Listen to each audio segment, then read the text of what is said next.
Seri 4 Pelangi di Langit Singasari. Panasnya Bunga Mekar. Cerita, Esa Mintarja. Audiobook, novel silat. Bab 45. Terasa jantung Mahisa Agni berdebaran mendengarnya. Dengan nada datar ia bertanya, siapakah yang mengajarimu berkata demikian? Aku adalah orang Kediri yang tahu akan harga diriku, berkata Macan Wahan sambil menyerang. Mahisa Agni mengelak.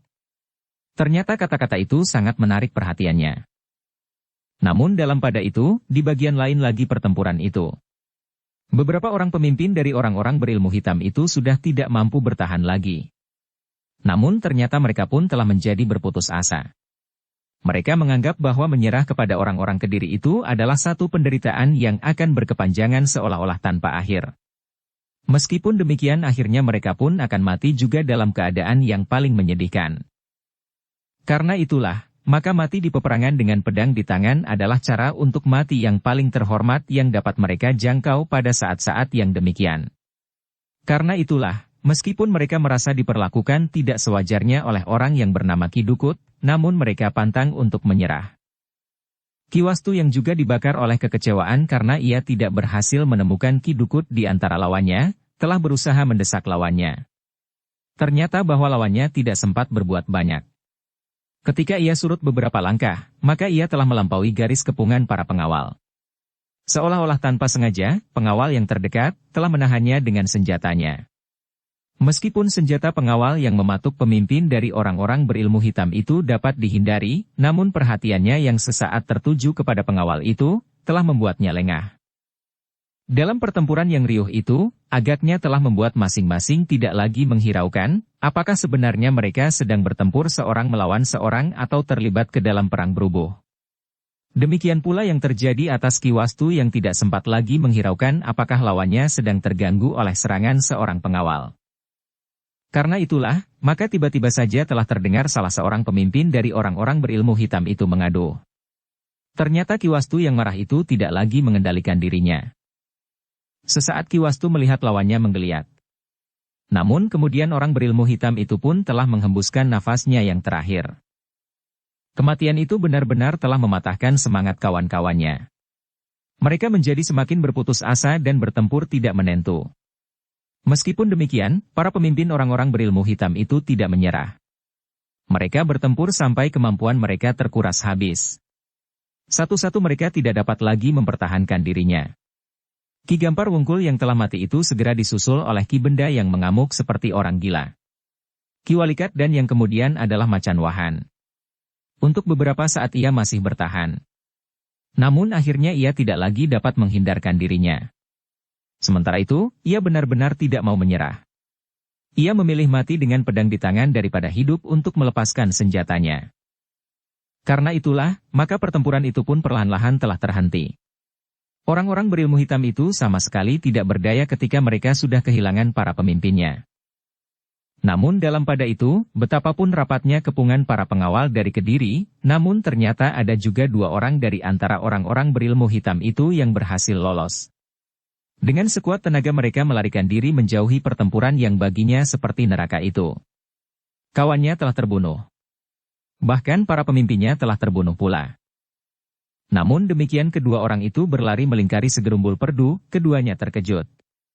Tiba-tiba saja mereka sudah berhadapan dengan seseorang. Tetapi keduanya pun kemudian menarik nafas dalam-dalam. Yang ada di hadapannya saat itu adalah Ki Dukut Pakering. Ki Dukut, berkata salah seorang dari kedua orang itu, semua kawan-kawan mencari Ki Dukut. Ki Dukut mengangguk-angguk. Katanya, iya. Aku pun mengerti. Kenapa Ki Dukut tidak hadir di dalam pertempuran itu, bertanya salah seorang dari mereka.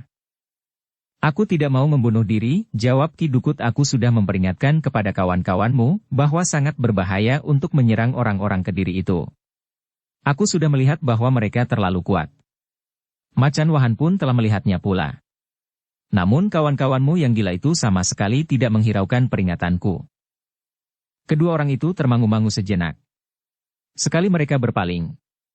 Namun nampaknya para pengawal dari Kediri itu tidak sempat mengejarnya, karena mereka harus mengawasi dan mungkin menangkapi orang-orang yang tersisa.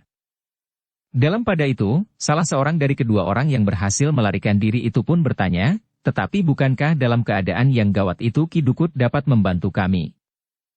Buat apa? Bertanya Ki Dukut, semuanya sudah tidak ada artinya.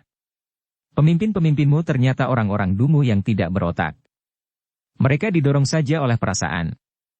Tetapi nalar mereka membeku seperti batu padas. Kedua orang berilmu hitam itu termangu-mangu. Aku akan kembali ke padepokan, desis Ki Dukut. Dan meninggalkan kawan-kawan kita mati dan tertangkap, bertanya salah seorang dari kedua orang itu. Lalu apa yang harus aku kerjakan? Bertanya Ki Dukut. Itu tidak semestinya, yang lain menyahut, apakah kita masih mungkin mencari kawan untuk membebaskan mereka yang tertangkap? Itu pikiran lebih gila lagi.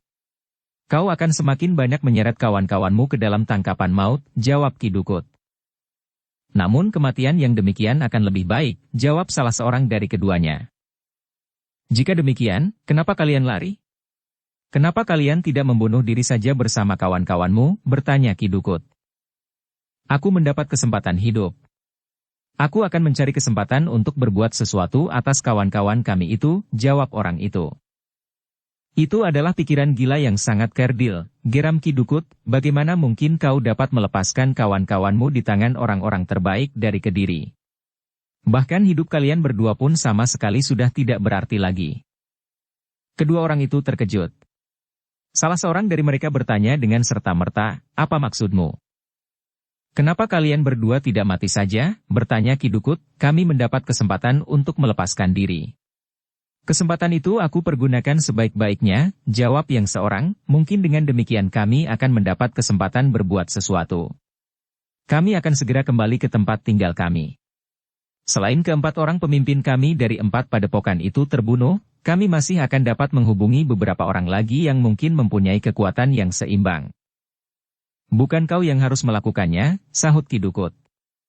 Maksudmu, bertanya orang yang berhasil membebaskan dirinya itu. Akulah yang akan datang kepada mereka untuk kepentingan itu, geram Ki Dukut. Kedua orang itu termangu-mangu. Sekilas mereka saling berpandangan. Namun kemudian salah seorang berkata, apa maksud Ki Dukut? Ki Dukut memandang, kedua orang berilmu hitam dengan sorot mata yang membara. Sejenak ia tidak berkata sesuatu. Namun wajah Ki Dukut itu menjadi aneh bagi kedua orang berilmu hitam itu. Orang-orang yang menyadap ilmu hitam itu adalah orang-orang yang kasar. Orang-orang yang sama sekali tidak mengindahkan lagi martabat kemanusiaan mereka. Bahkan kadang-kadang mereka tidak mengerti lagi arti tentang diri mereka sendiri bagi sesamanya. Karena justru dari sesamanya mereka mencari landasan bagi ilmunya, dalam arti yang sangat buruk. Mereka telah mengorbankan orang lain bagi kepentingan keyakinan mereka untuk menyadap ilmu mereka. Namun demikian, berhadapan dengan Ki Dukut yang memandang kedua orang itu dengan tatapan mata yang bagaikan menyala itu terasa kedua orang itu menjadi berdebar-debar. Orang-orang dungu, geram Ki Dukut, kalian memang seharusnya mati bersama-sama dengan kawan-kawanmu. Kalian ternyata tidak mempunyai setia kawan sama sekali. Jika kawan-kawanmu mati dan tertangkap, kenapa kau justru melarikan diri? Kedua orang itu termangu-mangu. Namun salah seorang kemudian berusaha menjawab, sudah aku katakan. Aku akan berusaha melepaskan kawan-kawanku itu, atau setidak-tidaknya membalas dendam akan kematian mereka. Aku yang akan melakukannya semua itu, geram Ki Dukut, kalian berdua sudah tidak ada artinya lagi. Aku tidak mengerti, desis salah seorang dari keduanya. Kalian memang terlalu bodoh, geram Ki Dukut, dengarlah.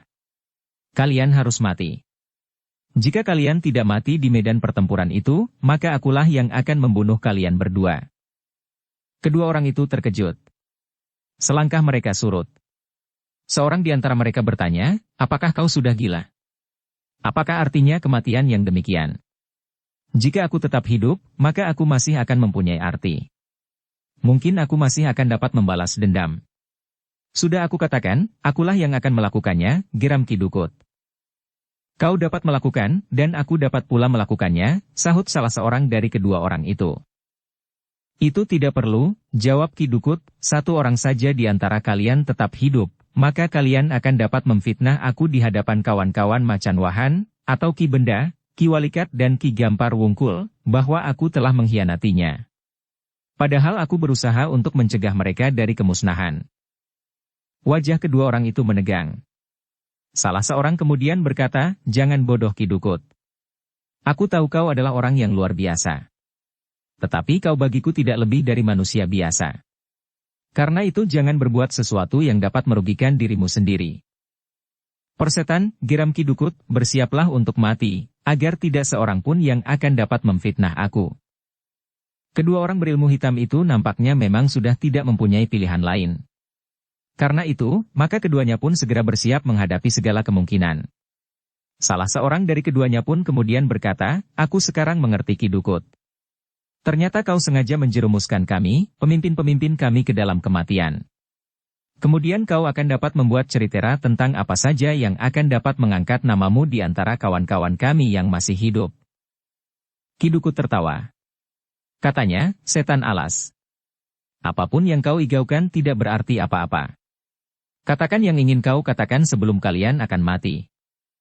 Kedua orang itu tidak menjawab. Namun kemudian keduanya telah bersiap menghadapi segala kemungkinan. Nampaknya Ki Dukut benar-benar akan membunuh keduanya. Sejenak kemudian ia pun bergeser selangkah siap untuk menyerang. Tetapi salah seorang dari kedua lawannya telah meloncat dengan senjata terjulur, sehingga Ki Dukut harus menghindarinya. Namun demikian ia menghindar yang seorang telah menyerangnya sambil berteriak nyaring. "Gila," bentak Ki Dukut, "kau akan memanggil orang-orang Kediri itu. Apa pedulimu?" Yang lain justru berteriak pula, "Aku memang sudah siap untuk mati. Mati di tanganmu atau mati di tangan orang-orang Kediri." Ki Dukut mengumpat. Katanya, "Licik. Kau sengaja memancing agar orang-orang Kediri itu datang kemari." "Aku tidak takut terhadap orang-orang Kediri," salah seorang dari kedua lawan Ki Dukut itu berteriak. Salah seorang dari kedua lawan Ki Dukut itu berteriak semakin keras, "Apa artinya mati bagiku? Kawan-kawanku sudah mati semuanya. Dan kami berdua pun tidak akan takut lagi untuk mati." Ki Dukut menjadi semakin marah. Ia pun kemudian berusaha membunuh keduanya semakin cepat. Tetapi kedua orang itu telah dengan sengaja menarik diri keluar dari gerumbul-gerumbul perdu, justru mendekati lingkaran pertahanan orang-orang Kediri. Apalagi mereka masih saja berteriak-berteriak tidak menentu. Ki Dukut menjadi berdebar-debar. Ia gelisah bukan karena kemampuan lawannya. Tetapi jika orang-orang Kediri itu mendengar, maka mereka akan berdatangan. Sebenarnya lah teriakan-teriakan itu lama-lama terdengar oleh orang Kediri. Meskipun mereka tidak segera menyadari keadaan, namun mereka segera tertarik kepada suara yang bagi mereka terdengar sangat aneh itu. Apalagi ketika teriakan-teriakan itu rasa-rasanya saling susul-menyusul dibarengi dengan umpatan-umpatan kasar. Suara apakah sebenarnya itu? Seorang pengawal yang sedang bertugas berdesis kepada kawannya. "Kita wajib mengetahuinya. Tetapi kita harus berhati-hati. Siapa tahu, sekelompok lawan sedang memancing kita," jawab yang lain. Belum lagi pengawal-pengawal itu mengambil sikap, Mahisa Agni dan Witantra mendekati mereka sambil bertanya, "Apakah yang kalian dengar?" Teriakan-teriakan dan umpatan-umpatan kasar. "Tetapi lamat-lamat," jawab pengawal itu. "Aku juga mendengar," jawab Mahisa Agni, "biarlah kami berdua melihatnya, hati-hati. Biarlah para pengawal menyelesaikan tugas mereka di sini." "Apakah kami berdua perlu ikut serta?" bertanya pengawal itu. Tetapi Mahisa Agni menggeleng, "Tidak. Biarlah kami berdua saja menengoknya. Lakukanlah tugas kalian di sini sebaik-baiknya. Aku sudah minta diri kepada pangeran yang sedang sibuk." Dengan tergesa-gesa Mahisa Agni dan Witantra pun kemudian pergi ke arah suara itu. Para pengawal hanya dapat memandanginya dengan hati yang berdebar-debar.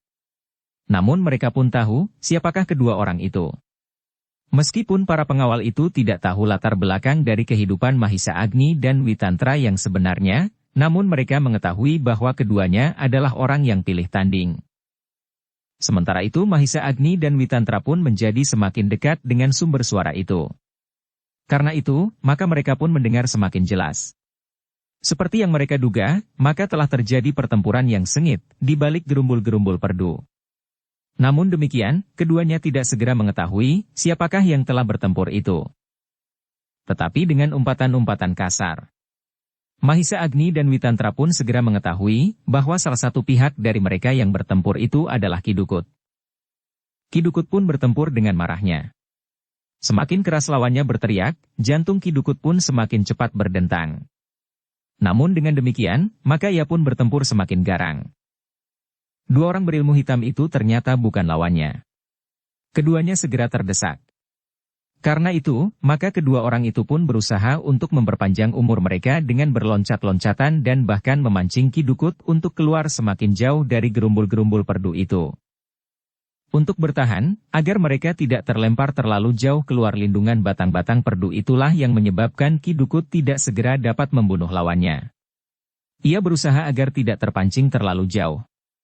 Namun dengan demikian, maka geraknya pun menjadi semakin terbatas. Mahisa Agni dan Witantra menjadi semakin dekat dengan arena perkelahian itu.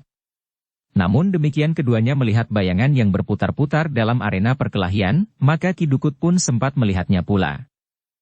Dukung channel Novel Silat dengan subscribe, follow, like, komen dan share. Secara naluriah, jantung Ki Dukut menjadi berdebaran. Kedua orang yang datang itu menurut tanggapan perasaan Ki Dukut. Tentu bukan orang kebanyakan. Langkah mereka ringan seperti kapas, sementara dengan yakin keduanya mendekati pertempuran yang kasar itu. Pada saat terakhir itu, yang dapat dilakukan Ki Dukut adalah mempercepat penyelesaian. Ia berusaha untuk saat yang terakhir kalinya, menyelesaikan kedua orang lawannya, sehingga dengan demikian kedua orang itu tidak akan dapat memberikan kesaksian kepada siapapun, apa yang telah dilakukannya di arena pertempuran itu. Tetapi kedua orang itu pun tidak menyerah begitu saja kepadanya. Keduanya masih tetap bertahan dengan gigihnya. Meskipun demikian, ternyata kecepatan bergerak Ki Dukut telah berhasil mendesak keduanya. Terdengar salah seorang dari kedua orang itu mengeluh. Nampak dalam kegelapan, orang itu terhuyung-huyung. Namun sejenak kemudian ia telah berdiri tegang. Senjatanya masih berada di tangannya meskipun ternyata ia telah terluka di pundaknya. Ki Dukut masih ingin meloncat menyerang dan segera membunuh yang lain pula. Namun bayangan yang datang itu sudah terlalu dekat, sehingga Ki Dukut itu pun mengumpat, pengecut. Orang-orang itu tentu orang-orang Kediri yang mendengar teriakan-teriakan pengecut itu. Dengan sengaja kalian telah mengundang mereka. Ternyata kalian lebih senang ditangkap, diikat di belakang punggung kuda dan diseret sampai ke kota Raja Kediri. Kedua orang itu tidak menjawab. Namun Ki Dukut tidak sempat lagi berbuat sesuatu. Agaknya Ki Dukut itu telah mempunyai perhitungan tersendiri melihat kehadiran kedua orang Kediri itu. Siapapun keduanya, namun itu berarti bahwa Ki Dukut harus bertempur melawan 4 orang, namun jika benar-benar tertangkap oleh orang-orang Kediri, maka ia akan menjadi bertambah malu, sementara dendamnya masih belum dapat diselesaikan. Dendamnya kepada Pangeran Kuda Padmadata dengan keluarganya, dan dengan orang-orang yang telah berpihak kepada pangeran itu. Dengan demikian, maka Ki Dukut pun harus cepat mengambil keputusan pula. Demikian kedua orang itu mendekat maka Ki Dukut yang belum berhasil membunuh lawannya itu pun segera meloncat meninggalkan kedua lawannya yang seorang di antaranya mereka telah terluka. Mahisa Agni dan Witantra termangu-mangu. Mereka tidak mengetahui medan yang mereka hadapi. Karena itu mereka tidak mengejar seseorang yang telah melarikan diri itu. Yang mereka jumpai kemudian adalah 2 orang berilmu hitam, sementara yang seorang telah terluka karenanya. Ternyata kedua orang itu pun tidak lagi mempunyai niat untuk melawan. Karena itu, maka mereka pun segera menyatakan menyerahkan diri mereka kepada kedua orang yang mereka duga juga orang Kediri pula. Mahisa Agni dan Witantra pun kemudian mengambil senjata kedua orang itu yang telah dilemparkannya. Sejenak mereka saling memandang, namun kemudian Mahisa Agni bertanya, "Siapakah kalian berdua?" "Aku adalah pengikut pemimpin-pemimpin kami yang telah kalian bunuh di medan," jawab salah seorang dari keduanya, "kami berdua berhasil melarikan diri. Tetapi kami telah bertemu dengan orang yang akan membunuh kami." "Siapakah orang itu?" bertanya Witantra. "Ki Dukut Pakering," jawab orang yang terluka. Mahisa Agni dan Witantra terkejut mendengar jawaban itu. Ternyata orang itu adalah Ki Dukut Pakering. Namun orang itu tentu sudah jauh. Kesempatan yang cukup itu tentu akan berhasil menyelamatkannya. "Sayang," desis Mahisa Agni, "aku tidak tahu sebelumnya. Jika saja aku tahu bahwa orang itu adalah Ki Dukut Pakering, maka aku berkepentingan. Kami pun berkepentingan. Tetapi ternyata kemampuan kami berdua di bawah kemampuannya. Jika saja kalian tidak datang kemari, mungkin kami sudah mati." Bahkan jika saja Ki Dukut bertahan melawan kita berempat, maka kita pun akan mati pula, jawab salah seorang dari kedua orang itu. Mahisa Agni menarik nafas dalam-dalam. Ia sadar bahwa Ki Dukut mempunyai kemampuan yang tinggi. Tetapi Mahisa Agni pun mengerti bahwa Ki Dukut bukan orang yang tidak terlawan.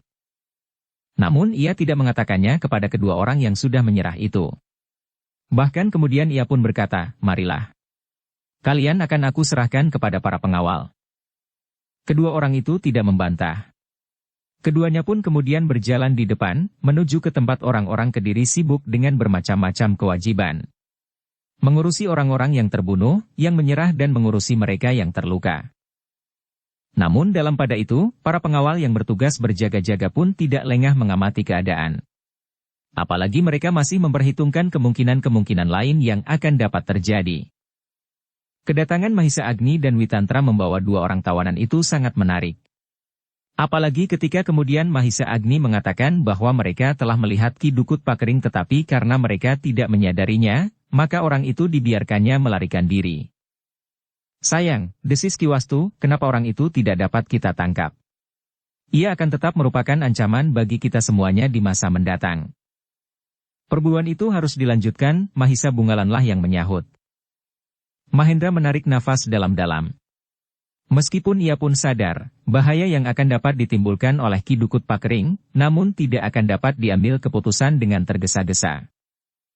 Dalam pada itu, Pangeran Kuda Padmadata yang masih muda seperti juga Mahisa Bungalan, apalagi ia merasa mempunyai kepentingan langsung, maka dengan suara yang bergetar oleh kemarahan berkata, apapun caranya, orang itu harus tertangkap. Aku berterima kasih bahwa Ki Dukut telah memberikan ilmu kepadaku. Namun apa yang dilakukan pada saat-saat terakhir benar-benar sudah melampaui batas-batas kemanusiaan. Karena itu, maka apapun caranya, orang itu harus tertangkap. Hidup atau mati. Mahisa Agni menarik nafas dalam-dalam. Katanya, baiklah. Kita akan memikirkan caranya. Sementara ini, kita bersiap-siap untuk kembali ke Kediri esok pagi-pagi. Pangeran Kuda Padmadata pun tidak menjawab lagi. Betapapun jantungnya bergejolak, namun ia pun menyadari apa yang sedang dihadapinya. Apalagi saat itu ia bersama dengan istri dan anaknya laki-laki, yang termasuk menjadi sasaran dendam Ki Dukut yang nampaknya tidak akan kunjung padam. Dalam pada itu, maka Pangeran Kuda Padmadata pun kembali sibuk dengan keadaan yang dihadapinya waktu itu. Ia memerintahkan mengubur orang-orang yang terbunuh di peperangan, yang semuanya adalah orang-orang berilmu hitam. Para pengawal Kediri seperti yang sudah terjadi, tidaklah berkurang. Ada beberapa orang terluka parah. Sementara ada pula yang luka-luka ringan, namun masih dapat melakukan tugasnya. Sementara di antara orang-orang berilmu hitam yang terluka, tetapi masih dapat ditolong jiwanya pun telah mendapat perawatan seperlunya. Untunglah, Kediri tidak terlalu jauh lagi, desis Mahendra kepada kedua anak-anaknya, Mahisa Murti dan Mahisa Pukat. Ya, jawab Mahisa Murti, nampaknya tugas para pengawal menjadi semakin berat.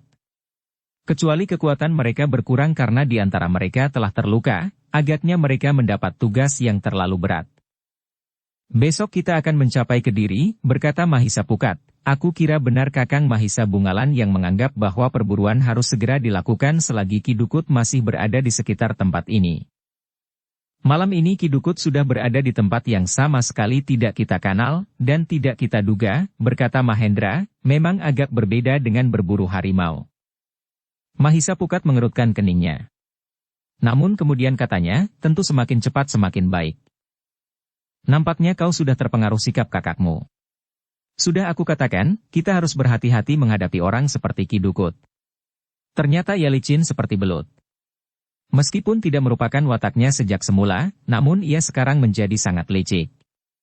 Agaknya keadaan telah memaksanya, dan ia tidak dapat mengelak lagi, berkata Mahendra kemudian. Kedua anak-anaknya tidak membantah lagi. Mereka pun mengerti bahwa orang itu adalah orang yang sangat berbahaya. Sebenarnya lah, bahwa Ki Dukut yang berhasil melepaskan diri itu, benar-benar telah menjadi seorang yang kehilangan dirinya sendiri. Semakin lama ia telah terperosok semakin dalam ke lubang yang digalinya sendiri, sehingga ia tidak akan mungkin keluar lagi. Semakin lama dan pasti, maka Ki Dukut telah berubah menjadi orang lain, yang tidak kurang kasar, buas dan liar dari orang-orang berilmu hitam itu sendiri. Nalar dan pertimbangan perasaannya bagaikan telah menjadi kelam, seperti kelamnya malam di musim basah, di saat langit disaput oleh mendung yang tebal. Dalam pada itu, Ki Dukut itu pun kemudian seorang diri berusaha untuk kembali ke padepokannya. Meskipun ia tidak dapat membunuh kedua orang pengikut ilmu hitam itu, namun ia yakin bahwa kedua orang itu tentu akan ditangkap oleh para pengawal dari Kediri. Akulah yang akan menjadi pemimpin mereka, berkata Ki Dukut, aku akan memerintah mereka. Aku tidak akan bertindak dungu seperti macan wahan. Jika saja ia mendengarkan nasihatku, maka orang-orangnya tidak akan hancur menjadi debu. Ki Dukut menggeretakkan giginya dan menghentakkan tangannya. Tetapi semuanya itu telah terjadi. Betapapun ia menyesali, namun orang-orang terbaik dari padepokan Macan Wahan dan 3 orang kawannya telah mati dan tertangkap. Tetapi Ki Dukut telah mengenal beberapa orang lain di lingkungan orang-orang berilmu hitam. Ia akan menghubungi mereka dengan modal padepokan Macan Wahan yang telah menjadi lumpuh itu. Aku harus berbuat dengan cepat, sebelum orang-orang Kediri melacak aku sampai ke padepokan itu, berkata Ki Dukut di dalam hatinya. Sementara Ki Dukut berjalan seorang diri di dalam keremangan cahaya ujung malam menjelang pagi, maka para pengawal Kediri pun masih sibuk mengemasi pasukannya. Orang-orang yang meninggal untuk sementara telah dikuburkan. Sedangkan yang terluka parah, telah dibaringkan ke dalam pedati meskipun harus saling berdesakan. Sejenak para pengawal memeriksa segala sesuatu tentang bekal dan keadaan mereka, sementara 2 orang pengawal sempat menyiapkan air panas dan menanak nasi bagi kawan-kawan mereka. Sebelum mereka berangkat menyelesaikan perjalanan mereka, maka mereka akan makan pagi lebih dahulu. Setelah semalam suntuk mereka hampir tidak sempat memejamkan mata, maka rasa-rasanya di dini hari, perut mereka memang menjadi lapar. Demikianlah ketika langit menjadi terang, serta segalanya telah siap, maka iring-iringan itu pun telah meninggalkan tempat pemberhentian yang tidak akan pernah dilupakan oleh istri dan anak Pangeran Kuda Padmadata itu. Betapa mereka diguncang oleh peristiwa yang sangat mengerikan. Di bawah cahaya bulan yang bulat di langit, mereka menyaksikan senjata beradu, dan bahkan darah mengalir. Namun setelah malam itu, mereka tidak akan bermalam lagi di perjalanan. Mereka berharap untuk dapat mencapai tujuan sebelum matahari tenggelam. Sementara itu, ternyata di Kediri telah terdengar berita, bahwa Pangeran Kuda Padmadata akan datang membawa istri dan anaknya laki-laki. Berita itu telah merambat dari mulut ke mulut. Meskipun Pangeran Kuda Padmadata bukan seorang pangeran yang paling dikenal di Kediri, namun banyak pula orang yang mengetahuinya. Apalagi setelah adiknya terbunuh di istananya, yang menurut berita yang tersiar saat itu, karena terjadi perampokan yang paling mengejutkan di Kediri pada sebuah istana seorang pangeran. Apalagi seorang pangeran yang kaya raya seperti Pangeran Kuda Padmadata, yang memiliki berbagai sumber bagi kekayaannya itu. Meskipun tidak terlalu banyak, tetapi ada juga beberapa kelompok manusia yang ingin melihat iring-iringan yang akan datang dari Kediri itu. Namun dalam pada itu, beberapa orang di istana Pangeran Kuda Padmadata telah menjadi sibuk karenanya. Di istana itu pernah tinggal seorang putri yang disebut istri Pangeran Kuda Padmadata, namun yang kemudian telah diantarkan kembali kepada orang tuanya. Beberapa orang terdekat memang mempunyai dugaan yang kurang mapan terhadap putri itu, karena ia lebih banyak berada bersama adik Pangeran Kuda Padmadata yang terbunuh itu daripada bersama Pangeran Kuda Padmadata sendiri yang agaknya acuh tidak acuh saja terhadap putri itu. Bagaimana hubungan istri pangeran yang datang dari Kediri ini dengan putri itu, bertanya seseorang kepada kawannya. Seperti kau, aku pun tidak tahu, jawab kawannya. Bahwa orang itu adalah orang yang sangat berbahaya. Putri yang pernah tinggal di istana ini, sambung kawannya yang pertama. Ya, aku mengerti. Tetapi aku tidak mengerti, jawab yang lain itu. Kawannya mengerutkan keningnya. Seolah-olah kepada diri sendiri ia berkata, aku mengerti. Tetapi aku tidak mengerti.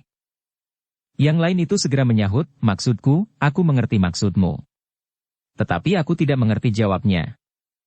Kawannya mengangguk-angguk. Sekali lagi ia berdesis seolah-olah kepada diri sendiri, kita akan menghadapi masalah baru yang cukup rumit. Menurut pendengaranku, yang akan datang dari Kediri itu bukan seorang putri. Tetapi ia adalah seorang perempuan pedesaan yang tidak pernah mengenal istana seperti ini. Apakah dengan demikian bukan berarti bahwa sikapnya pun akan terasa aneh dan hambar oleh kita? Para abdi di istana itu pun kemudian terdiam. Mereka seolah-olah sedang merenungkan apa yang akan mereka lihat nanti. Seorang perempuan pedesaan yang dengan canggung memasuki istana pangeran yang kaya raya itu. Namun demikian, para abdi itu tentu tidak akan dapat berbuat apa-apa. Jika hal itu memang dikehendaki oleh Pangeran Kudapadmadata, maka hal itu tentu akan terjadi. Dan apakah hak mereka untuk menggugat kehadiran perempuan pedesaan itu di dalam istana Pangeran Kudapadmadata, jika kehadiran itu memang diinginkan oleh pangeran itu? Meskipun demikian, orang-orang di istana itu pun mulai membayangkan apa yang akan dilakukan oleh perempuan pedesaan itu. Apakah ia akan memasuki gerbang dengan wajah tengadah dan mata terpejam tanpa menghiraukan para abdi yang tentu akan menyongsongnya, atau ia justru menjadi sangat kecil memandang pendapa yang megah itu? Kenapa kita harus berteka-teki, desis seorang abdi yang sudah agak tua, kita akan menerima apa adanya. Itulah hak yang ada pada kita. Ya, sahut kawannya, kita akan menerima apa adanya. Dengan demikian, maka kesibukan di istana itu pun menjadi semakin meningkat. Para abdi telah menyediakan apa saja yang mungkin diperlukan. Dalam pada itu, bilik yang pernah dipergunakan oleh putri yang pernah disebut istri Pangeran Kudapadmadata itu pun telah dipersiapkan, seperti di saat-saat bilik itu masih dipergunakan oleh putri yang disebut istri Pangeran Kudapadmadata itu. Dalam pada itu, iring-iringan Pangeran Kudapadmadata itu pun semakin mendekati kota raja. Pangeran Kudapadmadata telah memerintahkan 2 orang pengawal untuk mendahului dan melaporkan bahwa mereka telah membawa tawanan. Juga mereka yang terluka parah.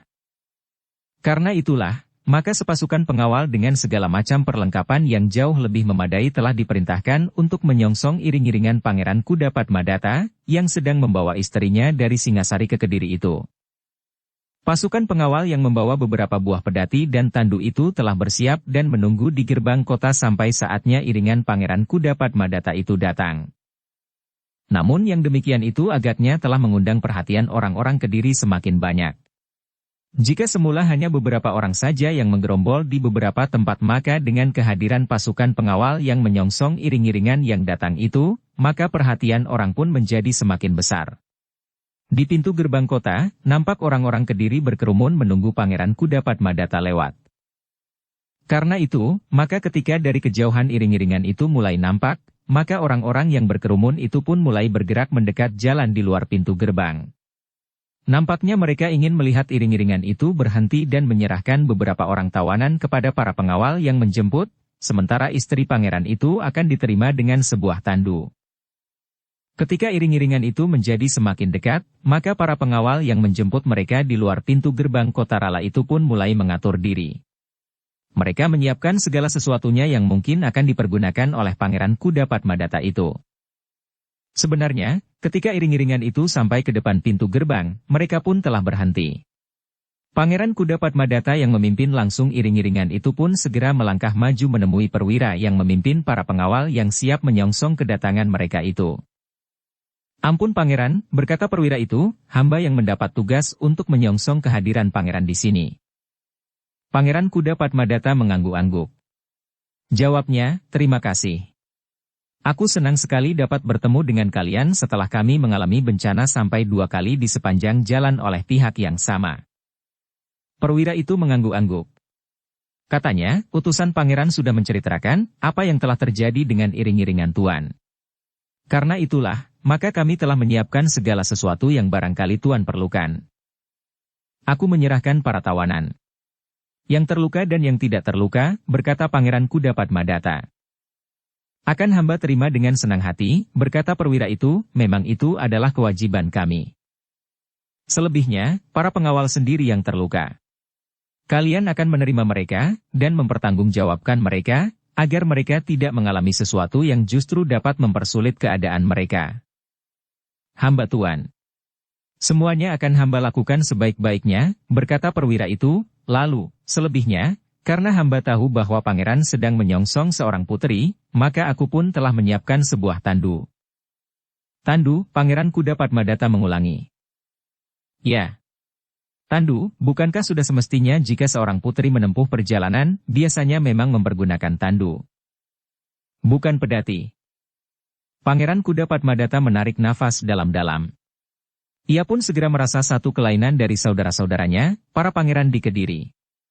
Mungkin mereka akan dengan garangnya minta agar istri-istri mereka yang pada umumnya juga putri-putri Kediri itu dapat disediakan sebuah tandu yang cantik. Meskipun demikian Pangeran Kuda Padmadata tidak menolak.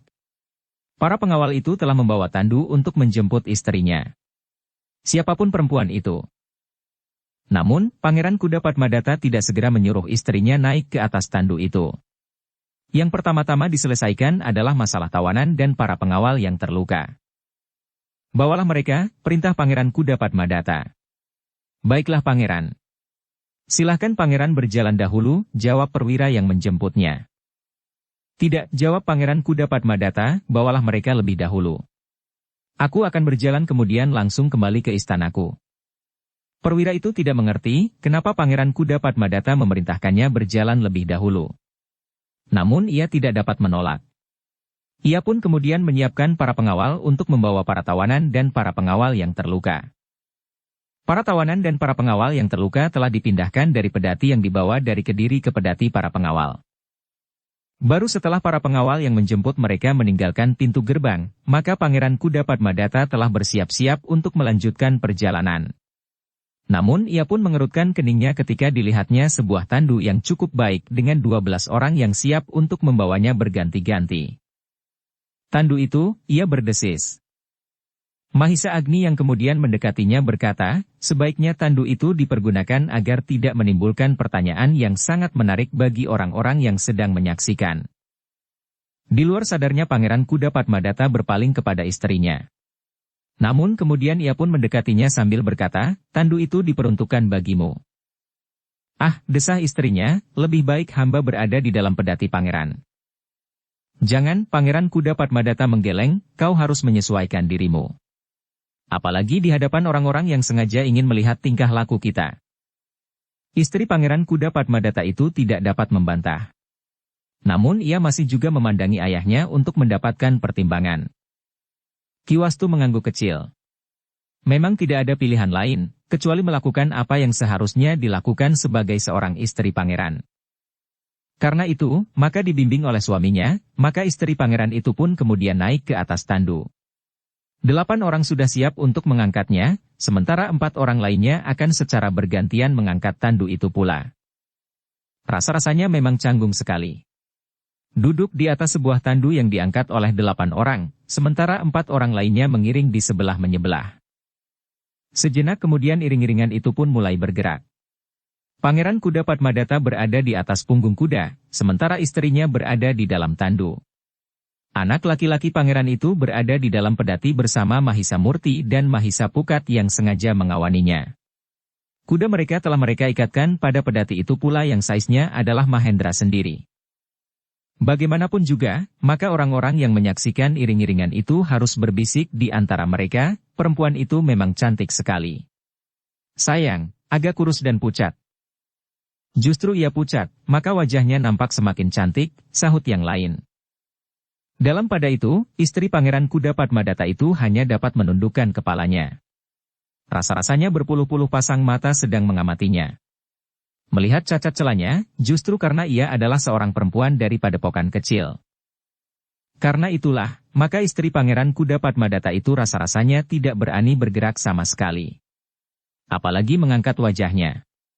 Bahkan ketika ujung jarinya terasa gatal, maka ia sama sekali tidak berani menggerakkannya. Meskipun tidak terlalu banyak, tetapi ada juga orang-orang yang menunggu iring-iringan itu di sepanjang jalan menuju ke istana Pangeran Kuda Padmadata. Pada umumnya, mereka pun berbisik, perempuan itu memang cantik sekali. Sebenarnya perempuan itu memang cantik sekali. Wajahnya yang nampak pucat dan tubuhnya yang kekurus-kurusan, justru membuatnya lebih manis. Sementara Pangeran Kuda Padmadata sendiri, seorang pangeran yang kaya raya, duduk di atas punggung kudanya, seperti seorang senopati yang pulang dari Medan, membawa boyongan putri dari negeri yang ditaklukkannya. Perjalanan menyusur jalan kota itu rasa-rasanya terlalu panjang bagi istri Pangeran Kuda Padmadata. Ia memang lebih senang berada di dalam pedati yang agak tertutup daripada di atas tandu yang terbuka. Ketika tandu itu memasuki pintu gerbang istana Pangeran Kuda Padmadata, maka istrinya itu pun menarik nafas dalam-dalam.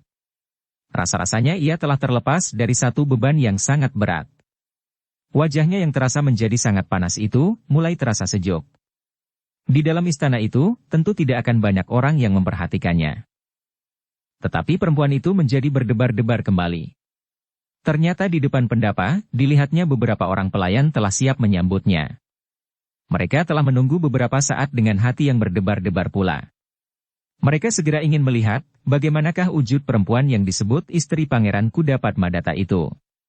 Sementara mereka pernah mengenal seorang putri yang disebut istri Pangeran Kudapadmadata itu pula. Demikian tandu itu mendekati, maka perempuan-perempuan dan para abdi yang menyambut itu pun berbisik, betapa cantiknya perempuan itu. Semua orang di antara para abdi itu mengakui, betapa cantiknya perempuan itu. Selagi ia mengenakan pakaian yang tidak berlebih-lebihan. Jika ia mengenakan pakaian kebesaran seorang putri, maka ia benar-benar akan melampaui kecantikan setiap putri Kediri yang terkenal. Namun justru karena itu, maka setiap mata telah melekat kepada perempuan itu. Karena itulah, rasa-rasanya, jantung istri Pangeran Kudapadmadata itu menjadi semakin cepat berdentang. Perempuan itu menjadi semakin canggung, ketika para pelayan itu pun segera berjongkok ketika tandu itu diletakkan di bawah tangga pendapa.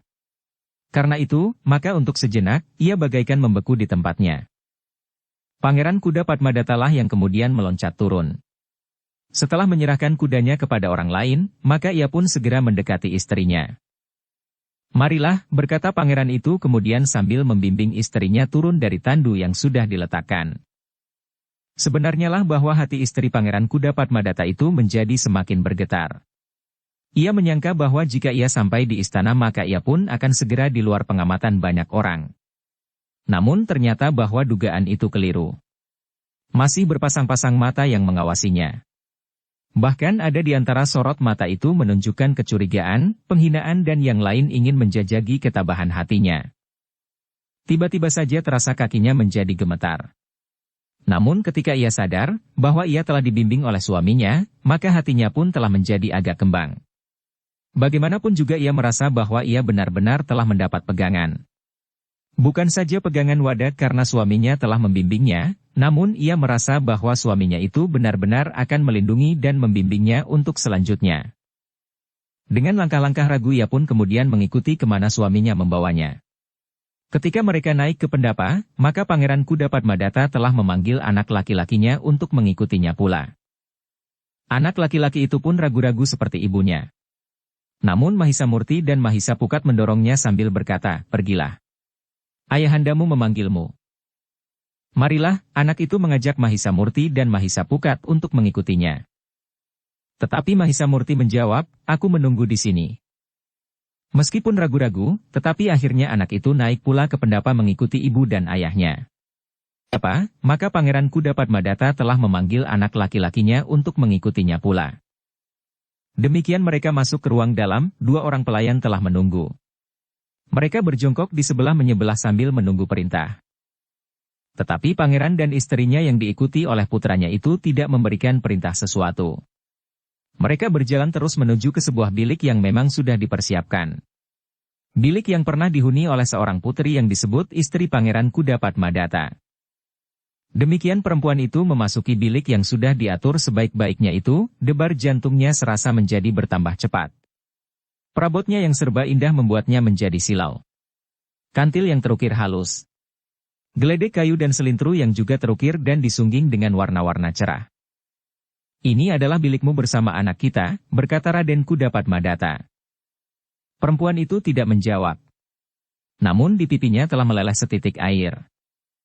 Anak laki-lakinya pun bagaikan kebingungan berada di dalam bilik itu. Namun ia pun kemudian duduk di sisi ibunya di atas bibir pembaringan yang berukir. "Aku mengerti perasaanmu," berkata Pangeran Kudapadmadata, "tetapi berusahalah menyesuaikan diri. Aku akan membimbingmu sejak hari ini untuk seterusnya, sehingga akhirnya kau akan menguasai segala-galanya." Rasa-rasanya ada seberkas kata-kata yang akan dikatakannya. Tetapi mulut perempuan itu bagaikan membeku, sehingga kata-kata itu hanya berputaran di dadanya, "Aku adalah anak padepokan kecil yang tidak pernah mengenal segalanya ini." Sementara itu, Pangeran Kudapadmadata pun kemudian berkata, "Tinggallah di sini. Aku akan mempersilahkan tamu-tamuku untuk naik ke serambi samping. Perempuan itu hanya dapat mengangguk. Sementara itu Pangeran Kuda Padmadata pun telah meninggalkan mereka. Ketika di luar pintu ia melihat emban yang duduk bersimpuh, maka ia pun berpesan, biarlah kau menunggu. Jika tidak ada perintah, kau tidak usah menghadap. Putri masih sangat lelah. Hamba pangeran, jawab emban itu. Sementara itu Pangeran Kuda Padmadata pun telah keluar lagi ke pendapa. Dilihatnya para pengawal dan tamu-tamunya yang mengikutinya dari Singasari masih berada di halaman sambil mengemasi kuda dan pedati yang mereka bawa dari Singasari. Sudahlah, berkata Pangeran Kuda Padmadata, marilah. Silahkan naik ke serambi samping. Biarlah pedati dan kuda-kuda itu diurusi oleh para pengawal.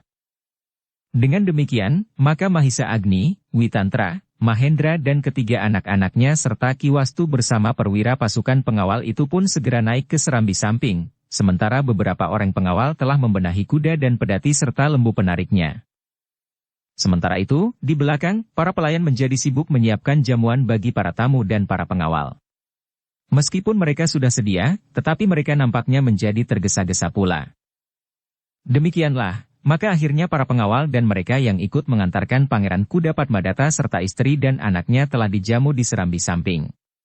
Mereka ikut dalam bujana, setelah mereka berhasil membawa istri pangeran itu ke istananya di Kediri. Namun sementara itu, Pangeran Kuda Padmadata lah yang mengatur, bagaimana para pelayan harus melayani istrinya, agar istrinya tidak justru menjadi bingung menghadapi makanan dan minuman yang akan dihidangkan bagi istri dan putra Pangeran Kuda Padmadata itu. Setelah semuanya selesai, maka Pangeran Kuda Padmadata memerintahkan agar para pengawal kembali kepada kesatuan induknya dan melaporkan apa yang terjadi dalam perjalanan. Sampaikan terima kasihku kepada Senopati yang telah memberikan sepasukan pengawal kepadaku, pesan Pangeran Kuda Padmadata, besok aku akan menemui mereka. Dengan dipimpin oleh perwira yang berada di dalam pasukan pengawal itu, maka para pengawal pun kemudian minta diri, kembali ke pasukan induknya untuk melaporkan apa yang terjadi dalam tugas mereka. Dalam pada itu, Mahisa Agni, Witantra, Mahendra dan anak-anaknya serta Ki Wastu masih tetap berada di istana itu. Mereka masih diminta oleh Pangeran Kuda Padmadata untuk bermalam. Aku mohon kalian tinggal barang 1-2 malam, berkata Pangeran Kuda Padmadata, selama 2 malam kalian berada di perjalanan yang cukup berat. Dan di 2 malam itu pula kalian mengalami peristiwa yang mendebarkan.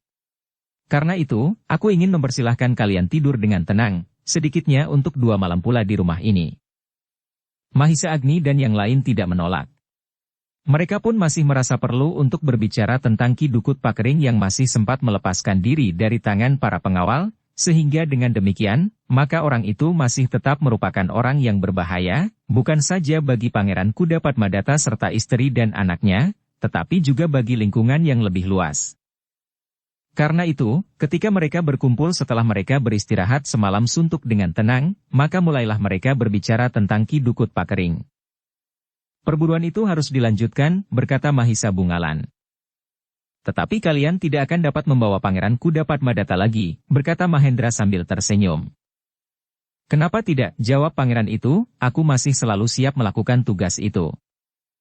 Tetapi bagaimana jadinya, jika justru pada saat pangeran pergi, Ki Dukut itulah yang datang ke istana ini, berkata Witantra. Pangeran Kuda Padmadata mengerutkan keningnya. Kemungkinan itu memang dapat terjadi.